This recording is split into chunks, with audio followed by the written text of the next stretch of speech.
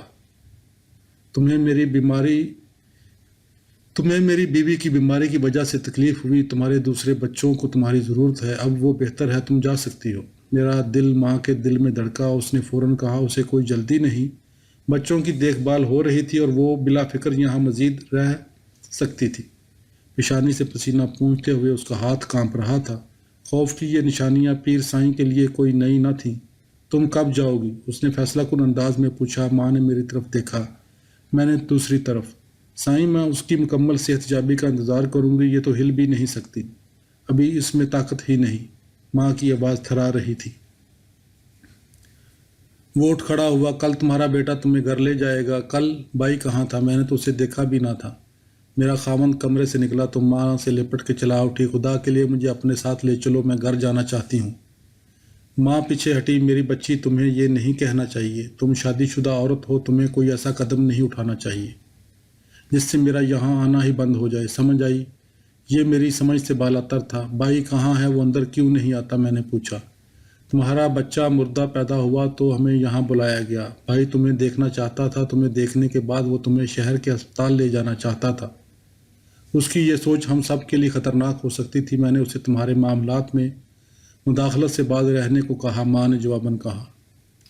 سب سے سچے اور قابل یقین رشتے کتنے بے اعتبار ہیں، میں نے سوچا۔ کتوں کے درمیان کوئی اتحاد نہیں ہوتا، مکوڑوں کی ریڑھ کی ہڈی نہیں ہوتی اور کیڑوں کا کوئی کردار نہیں ہوتا۔ جب اپنے عزیز ترین لوگ بوجھ بن جائیں تو کمزور اور ضعیف لوگ انہیں کس طرح منجدار میں چھوڑ دیتے ہیں۔